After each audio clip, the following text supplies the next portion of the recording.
pagi Mbak Penny. Pagi. Oke, ini dengan Mbak Penny Hapsari ya? Iya betul. Oke, nah sebelumnya kita kenalan dulu ya Mbak ya. Kan kemarin Mbak Penny tahunya cuma dari Google Form aja ya, dan juga WA saya gitu. Nah sebelumnya perkenalkan, nama saya Dian Senisi. Saya dari mahasiswi BK UNES angkatan 2021 ya Mbak. Nah di sini saya sudah semester 5. Nah kalau Mbak Penny ini dari jurusan mana Mbak Penny? Saya dari jurusan Geografi angkatan 2021. Oke, berarti kita sama ya Mbak, sama-sama Iya. semester 5. Oke, nah sebelum kesini tadi Mbak Penny dari mana? Kebetulan saya dari kos teman saya, terus tadi langsung ke sini. Oke, nah ngomong kosnya Mbak Penny di mana? Kos saya itu ada di Patemon. Oh, di Patemon. Kemarin kan Mbak Penny sudah mengisi link Google Form ya Mbak Penny mengenai ingin mengikuti layanan konseling individu nih. Nah sebelumnya apakah Mbak Penny itu pernah mengikuti layanan konseling? Sebelumnya saya belum pernah mengikuti layanan konseling individu. Oh gitu. Karena sebelumnya Mbak Penny belum pernah mengikuti layanan konseling individu, jadi di sini aku akan menjelaskan sedikit ya Mbak mengenai layanan konseling individu. Nah jadi layanan konseling individu ini adalah sebuah layanan yang membantu Mbak Penny untuk mengentaskan permasalahannya, seperti ya Mbak ya. Nah di sini tentunya saya akan menjaga kerahasiaannya masalah dari Mbak Penny. Jadi Mbak Penny nanti tidak perlu takut nih kalau misalkan masalahnya itu nanti tersebar atau mungkin saya akan mengomongkan kemana-mana gitu ya Mbak Penny ya. Dan juga pastinya menggunakan kode etik yang berlaku di bimbingan konseling. Dan juga di sini harapan saya nih Mbak Penny bisa terbuka mengenai permasalahannya, seperti itu ya Mbak Penny. Nah terus tadi kan Mbak Penny dari jurusan geografi ya Mbak ya. Kalau di geografi itu kan ada dua jurusan ya Mbak, ada geografi murni sama pendidikan. Nah Mbak Penny masuk ke jurusan mana? Saya di Geografi murni. Oh di geografi murni. Nah gimana Mbak di semester 5 ini? Sudah semester 5 ya Mbak ya? Iya. Gimana cukup sibuk atau hektik kah kuliahnya gitu Mbak? Sibuk sih karena saya juga mengikuti organisasi di himpunan mahasiswa. Oh jadi Mbak Penny juga anggota Hima Iya. Geografi ya? Iya. Oke. Nah selain kesibukannya kuliah terus juga organisasi, ada kesibukan lain nggak Mbak Penny? Nggak ada sih, paling cuma main-main aja sama teman. Main sama teman. Biasanya Mbak Penny mainnya kemana nih sama teman-teman? Ke Burjo atau ke Simpang 5 atau ke pantai. Oh seperti itu ya Mbak Penny. Berarti Mbak Penny juga suka main ya di sini Iya, ya? suka. Nah ngomong-ngomong nih hobinya Mbak Penny apa nih? Saya biasanya hobi memasak atau ini bermain ke alam. Oh bermain ke alam Mbak Penny. Nah biasanya kalau bermain ke alam nih Mbak Penny suka main kemana? Ke pantai, gunung. Itu aja sih. Oh berarti Mbak Penny ini cukup suka mendaki ya Mbak Penny ya? Iya. Nah biasanya kalau Mbak Penny mendaki tuh ke gunung mana Mbak? Mana ya? Masih ini sih, belum yang gunung-gunung banget. Kayak apa ya? Kayak gunung tapi bukit, pegunungan. Ya kemarin itu udah pernah ke Andong, udah pernah ke Ungaran, udah pernah ke Mongkrang. Ya baru itu. Oh berarti cukup sering ya Mbak Penny mau ke mendaki gitu. Iya. Nah biasanya nih Mbak Penny mendaki itu berapa lama nih? 2 hari atau lebih? Ya paling 2 hari, berangkat hari ini, pulangnya besok. Jadi hobinya Mbak Penny itu juga kayak apa ya? Sejalan sama prodinya Mbak Penny ya. Iya. Jadi suka ke alam gitu. Terus biasanya kalau masuk geografi juga diajak-ajak ke alam gitu Mbak? Iya, kemarin itu pernah ada studi fenomena geosfer. Itu tuh kayak untuk penelitian mata kuliah. Jadi kemarin itu ada ke daerah aliran sungai di Magelang. Oh, berarti Mbak Penny langsung ke Magelang gitu ya Iya. Mbak? Ya, langsung terjun ke alam gitu. Gimana Mbak, di geografi menyenangkan nggak? Menyenangkan sih, tapi juga agak shock karena ada lapraknya. Oh, laprak juga ya Mbak ya? Itu sampai semester 5 atau? Sampai semester 4 kemarin. Oh, berarti cukup banyak tugasnya ya Mbak ya? Oke, di sini sebelumnya saya mengucapkan terima kasih nih Mbak Penny karena telah bersedia mengikuti layanan konseling individu seperti itu, dan juga suatu kesempatan juga untuk saya terus berlatih menjadi seorang konselor gitu ya Mbak Penny. Nah, di sini Mbak Penny kan pasti memiliki harapan nih untuk bisa mengentaskan permasalahannya gitu ya dengan mengikuti layanan konseling individu ini. Nah, di sini saya akan menjelaskan beberapa kontrak dalam layanan konseling individu ini ya Mbak Penny. Nah, jadi layanan konseling individu ini akan berlangsung selama 20 menit. Nah, gimana Mbak Penny, sepakat? Ya, sepakat. Oke, nah di sini nanti Mbak Penny bisa nih bercerita mengenai apapun permasalahannya Mbak Penny yang sedang dirasakan atau sedang dialami Mbak Penny saat ini. Jadi Mbak Penny tidak perlu segan, tidak perlu malu, nggak apa-apa, terbuka aja dengan saya gitu Mbak Penny. Dan tentunya balik lagi di topik awal tadi bahwasanya saya akan menjaga rahasia permasalahannya Mbak Penny ini. Jadi Mbak Penny tidak perlu khawatir kalau permasalahannya akan tersebar kemana-mana. Nah, sekarang boleh nih Mbak Penny coba ceritakan permasalahan apa yang sedang Mbak Penny alami saat ini gitu. Jadi permasalahan saya itu dari susah membagi tugas antara tugas di kuliah dan tugas organisasi. Kebetulan saya itu di organisasi himpunan mahasiswa itu memiliki tugas untuk membuat layanan informasi di pamflet untuk keluarga mahasiswa di geografi. Kemudian pada saat saya memiliki tugas kuliah kelompok, saya itu merasa bahwa saya itu menjadi beban kelompok saya karena saya itu berkontribusinya ke kelompok itu pas akhir-akhir. Soalnya pas awal-awal itu saya masih mengerjakan di tugas organisasi saya seperti itu. Oh, berarti permasalahannya Mbak Penny ini sulit membagi waktu gitu ya Mbak ya? Sudah berapa lama nih Mbak Penny merasakan permasalahan ini? Udah cukup lama sih, sejak saya mengikuti organisasi, tapi pas pertengahan mengikuti organisasi. Oh, jadi pas sudah mulai berjalan gitu ya Mbak ya? Iya. Nah, Mbak Penny ini ikut organisasi Hima ini dari semester berapa Mbak? Dari semester 2. Oh, dari semester 2 berarti? 2 apa 3 ya? 2. Oh, dari semester 2 berarti sudah cukup lama ya Mbak Penny Iya. yang mengikuti. Lalu tadi kan Mbak Penny mengatakan bahwasanya Mbak Penny itu merasa jadi beban gitu. Nah, kenapa nih Mbak Penny kok bisa merasa jadi beban kayak gitu? Menurut saya, teman saya itu udah memiliki pikiran kalau misal satu kelompok dengan orang yang berorganisasi, orang yang mengikuti organisasi itu hanya beban bagi mereka. Oh gitu. Nah, terus Mbak Penny pernah nggak, maksudnya langsung ditegur gitu sama teman kalau ayo dong Penny, kita ngerjain kelompok nih, kamu nggak pernah ikut atau gimana? Atau Mbak Penny sudah pernah nih mengkomunikasikan sama teman bahwasanya tugas aku tuh banyak juga tahu di luar kuliah gitu? Kalau ditegur langsung kayak gitu belum sih, paling saya kayak langsung ngomong bentar ya, saya ngerjain tugas organisasi dulu, baru nanti saya ngerjain yang di kuliah, karena memang informasi yang akan disampaikan ke keluarga mahasiswa itu menurut saya juga penting gitu. Karena kan tadi Mbak Penny mengatakan juga nih kalau Mbak Penny itu permasalahannya nih di membagi waktu. Nah, biasanya tuh hal negatif apa yang biasanya Mbak Penny rasakan kalau misalkan dalam permasalahan tersebut terjadi sama Mbak Penny ya? Paling ini sih tugas kuliah yang numpuk, terus belum lagi tugas organisasi, tugas pamflet yang harus diedit, terus kadang juga begadang sampai malam buat menyelesaikan semua tugas. Nah, berarti Mbak Penny juga suka begadang ya Mbak ya, untuk menjadi tugas. Nah, kalau di Hima ini Mbak Penny jadi apa di divisinya? Di ini Biro Komunikasi dan Informasi.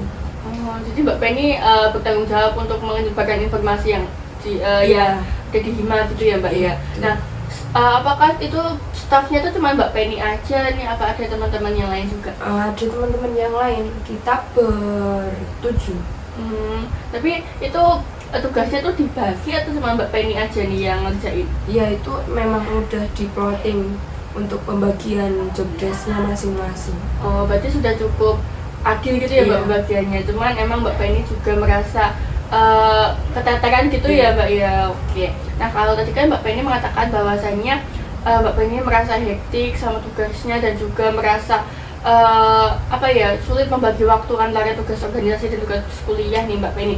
Nah di sini saya akan memberikan skala nih sama Mbak Penny. Misalkan saya memberikan skala 1 sampai 10. Nah dimana kalau skala 1 ini Mbak Penny itu merasa permasalahannya itu ya nggak berat-berat banget ya, maksudnya kayak nggak terlalu mengganggu Mbak Penny atau merasa Mbak Penny itu biasa aja gitu. Kalau di angka 10 Mbak Penny ini merasa kalau permasalahannya itu cukup mengganggu Mbak Penny dan juga membuat Mbak Penny itu terbebani dengan permasalahan ini. Nah, sekarang tuh keadaannya Mbak Penny atau permasalahannya Mbak Penny ini di angka berapa? Menurut saya di angka 7. Oh, di angka 7. Iya. Lalu kenapa nih Mbak Penny? Bisa dijelaskan kenapa di angka 7? Menurut saya ini sih kayak saya sering begadang sampai malam, kemudian komunikasi saya dengan teman kelas tuh jadi kayak canggung karena memang saya itu seringnya berkumpul dengan teman-teman organisasi, enggak dengan teman-teman kelas. Oh, berarti cukup mengganggu buat Mbak Penny ya Mbak? Iya. Nah tadi kan Mbak Penny memilih di angka 7. Nah sekarang misalkan saya memberikan skala lagi nih 1 sampai 10. Nah dengan mengikuti layanan konseling individu ini Mbak Penny itu ingin merubah ke skala berapa nih? 4. Oh skala 4. Iya. Nah, cukup bagus ya berarti Mbak Penny. Jadi Mbak Penny cukup memiliki motivasi untuk bisa merubah keadaan Mbak Penny saat ini.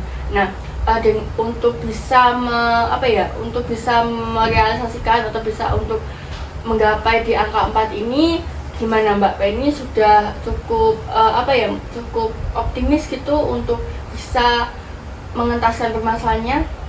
Saya berharap bisa lebih merubah keadaan saya sekarang, bisa jadi lebih baik, terus bisa lebih menata lagi skala prioritas saya. Oke, skala prioritas. Nah, menurut Mbak Penny ini skala prioritas yang Mbak Penny maksud itu seperti apa?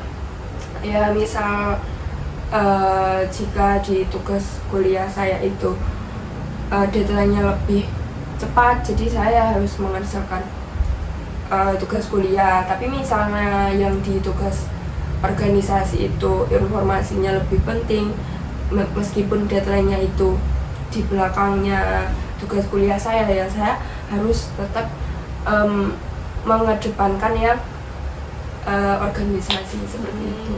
Nah kalau mengenai skala prioritas nih, ini sudah pernah Mbak Penny lakukan atau sering Mbak Penny lakukan atau bahkan belum pernah dilakukan nih? Saya udah coba buat, maksudnya saya udah menerapkan itu dari jadi lama, tapi memang susah untuk konsisten.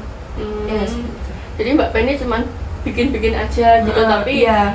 kalau mau lakukannya tuh kayak Susah. gitu ya Mbak Penny. Oke, nah di sini ngomong-ngomong tentang permasalahannya Mbak Penny tadi tentang membagi tugas antara tugas organisasi sama tugas kuliah nih. Adakah saat-saat dimana Mbak Penny itu merasa permasalahan itu tidak datang, atau dimana Mbak Penny itu tidak merasa berat untuk membagi tugas kuliah sama tugas-tugas organisasi kayak gitu Mbak Penny? Pas ini sih paling pas kumpul-kumpul sama teman di Burjo, terus kita ngerjain tugas bareng, atau pas ya saya pergi healing ke alam. Oh gitu. Nah biasanya kalau Mbak Penny tadi mengatakan bahwasanya suka keluar sama teman ke Burjo, itu biasanya cukup menenangkan Mbak Penny kayak gitu ya. Iya. Terus biasanya ke Burjo tuh rame-rame gitu ya Mbak ya? Iya, paling berdua, berempat. Oke, tadi kan Mbak Penny mengatakan sudah punya dimana saat-saat Mbak Penny itu nggak bermasalah kayak lagi kumpul sama teman-teman gitu. Nah biasanya kumpul sama teman-teman ini sering apa enggak Mbak? Sering sih, tergantung kita free-nya kapan, itu nanti kita ke Burjo gitu. Oh, gitu. Nah kalau Mbak Penny kumpul-kumpul sama temen nih biasanya tuh males ngerjain atau justru malah bikin Mbak Penny tuh semangat lagi gitu buat ngerjain Ya, tugas-tugasnya? kalau awal-awal sih kayak males-males, kayak kita cerita-cerita dulu, terus cerita-ceritain orang, gibah gitu. Tapi lama-kelamaan kita jadi fokus ke kita mau ngerjain apa nih gitu. Oh, berarti kalau dulunya itu Mbak Penny kalau nongkrong ya cuman main-main doang. Kalau sekarang tuh punya kalau nongkrong punya tujuannya gitu ya Mbak Penny ya. Oke. Nah, sekarang nih Mbak Penny, aku mau ngajak Mbak Penny nih buat ngomongin suatu hal yang agak aneh nih Mbak Penny. Kayak hal-hal yang mungkin ya seperti keajaiban lah Mbak Penny. Nah, tadi kan Mbak Penny itu ngomong kalau Mbak Penny itu hobi itu mendaki, naik gunung, ke alam gitu ya Mbak. Nah, kalau misalkan nih Mbak Penny lagi mendaki nih, terus tiba-tiba tuh Mbak Penny apa ya ketemu sama sumur ajaib nih, terus sumur ajaib itu bisa mengabulkan dua permintaannya Mbak Penny misalkan. Nah, itu untuk bisa mengentaskan permasalahannya Mbak Penny nih, Mbak Penny tuh mau minta apa nih sama sumur itu? Paling minta buat apa ya, biar lebih termotivasi buat menyelesaikan semua tugas, terus lebih bisa berkomunikasi dengan teman-teman dengan baik, terus bisa lebih santai, lebih tersusun buat ngerjain tugas-tugasnya. Oke. Kalau Mbak ini tuh udah minta untuk bisa mendapatkan termotivasi, terus juga bisa mengkomunikasi sama teman dan juga bisa mengerjakan tugas dengan baik nih. Kalau misalkan itu dikabulkan, apa yang akan terjadi nih Mbak Penny? Menurut Mbak Penny apa yang akan berbeda nih kalau misalkan hal-hal itu tuh bisa terwujud gitu? Ya nanti tugas saya akan selesai tepat waktu, terus saya juga udah nggak kebingungan lagi mana yang harus saya kerjakan terlebih dahulu antara tugas kuliah dan tugas organisasi. Oke, berarti Mbak Penny sudah tahu ya kalau misalkan perbedaannya gimana kalau Mbak Penny itu bisa mewujudkan apa yang diinginkan, kayak bisa mengerjakan tugas dengan tepat waktu dan juga nggak keteteran lagi gitu ya Mbak Penny ya. Nah di sini berarti kita sudah mulai ya Mbak ya mengetahui tujuannya Mbak Penny, kayak misal tujuannya Mbak Penny di mana ingin bisa merubah keadaannya Mbak Penny biar bisa untuk tidak keteteran lagi, bisa membedakan mana prioritas tugas organisasi atau kuliah terlebih dahulu, dan juga bisa menghilangkan cap bahwasanya Mbak Penny itu beban kelompok gitu ya Mbak ya. Nah di sini Mbak Penny kan tadi mengatakan nih ada hal-hal dimana ada saat-saat dimana Mbak Penny itu nggak merasakan pasangan tersebut, kayak misalkan lagi nongkrong sama teman, mengerjakan tugas sama teman.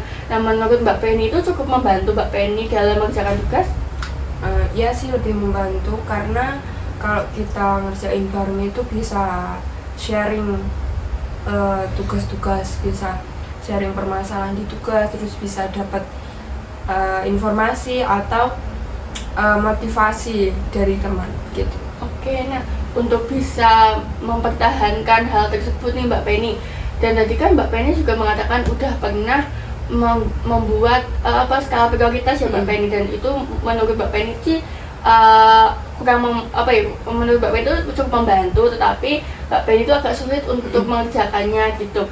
Nah kalau misalkan Mbak Penny ini bisa mengerjakannya dengan baik gitu, terus agar bisa menggunakan skala prioritas itu dengan baik lagi, Mbak Penny mau ngapain nih?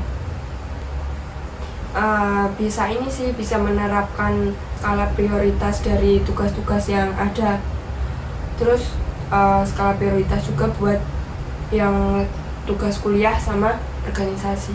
Oke, nah terus misalkan nih Mbak Penny, kalau tadi kan Mbak Penny ini kan suka healing, terus juga suka mengerjakan tugas di luar sama teman. Nah misalkan ada hambatan-hambatan tertentu, Mbak Penny itu nggak bisa ngerjain sama teman, atau mungkin bisa nggak bisa main ke alam gitu karena mungkin cuacanya kan lagi nggak bagus ya Mbak Penny. Terus juga misalkan teman-teman juga sibuk sama yang lain, mungkin ada hal lain yang akan Mbak Penny lakukan nih untuk mengatasi hambatan-hambatan itu? Paling ini sih, pergi sendiri ke suatu tempat untuk mengerjakan tugas itu sendiri, tapi jauh dari jangkauan teman-teman gitu. Jadi nanti kemungkinan saya itu nggak akan bertemu dengan orang yang saya kenal kayak gitu. Oke, Mbak Penny kan tadi mengatakan bahwa mau pergi sendiri, terus juga jauh dari jangkauan teman-temannya. Menurut Mbak Penny itu cukup berhasil nggak nanti ya kalau dilakukan kalau misalkan ada hambatan-hambatan tersebut gitu? Menurut saya berhasil karena bisa lebih apa ya, buat tenang, buat relax, terus jadi saya itu jadi lebih terarah gitu untuk ngapain dulu gitu. Oke, nah ke Mbak Penny, dari permasalahannya Mbak Penny tadi, Mbak Penny itu sudah mengatakan beberapa hal kayak misalkan Mbak Penny sudah merasa bahwa ada saat-saat dimana Mbak Penny itu nggak merasa permasalahan itu terjadi kayak gitu. Terus juga Mbak Penny juga memanfaatkan hobi Mbak Penny itu juga untuk apa ya, mengalihkan perhatiannya Mbak Penny gitu juga ya Mbak ya. Oke Mbak Penny, nah karena kan ini sesi counselingnya hanya 20 menit ya Mbak Penny, dan juga ini sudah hampir 20 menit. Tadi kita sudah membahas banyak mengenai permasalahannya Mbak Penny juga. Nah di sini gimana kalau nanti kita bertemu lagi untuk melakukan sesi konseling berikutnya untuk membahas lagi nih mengenai permasalahannya Mbak Penny. Gimana Mbak Penny, setuju? Setuju. Oke, nah terus dari sesi konseling selanjutnya ini ya Mbak Penny. Nah di sini aku mau ngasih tugas nih sama Mbak Penny. Mbak Penny kan tadi mengatakan bahwasanya Mbak Penny itu sudah pernah menggunakan skala prioritas, sudah membuat itu, tapi menurut Mbak Penny itu susah untuk dilakukannya karena Mbak Penny itu agak sulit konsisten ya Mbak untuk melakukannya gitu. Nah di sini aku mau ngasih tugas Mbak Penny nih, coba Mbak Penny habis ini tuh buat skala prioritas nih, terus Mbak Penny selama 1 minggu ke depan ini coba konsisten terus untuk sesuai apa ya, mengerjakan sesuai dengan skala prioritas tersebut. Itu kan pasti sudah Mbak Penny susun dengan apa ya kerumitan tugasnya atau yang kecepatan deadline-nya gitu ya Mbak Penny ya. Nanti kita bahas lagi di pertemuan selanjutnya seperti itu. Gimana Mbak Penny, setuju? Ya, setuju. Oke, nanti bisa langsung dilakukan ya Mbak ya tugasnya ya gitu. Nah karena ini sudah 20 menit juga Mbak Penny, terima kasih sudah mengikuti layanan konseling individu pada hari ini. Nah kita akan berjumpa lagi 1 minggu ke depan ya Mbak Penny ya. Oke, habis ini Mbak Penny mau kemana nih? Mau langsung ke kos. Oh, langsung pulang ya Mbak Penny ya. Oke, nah habis ini hati-hati jalan ya Mbak Penny ya. Semoga selamat sampai tujuan. Oke, terima kasih ya Mbak Penny ya.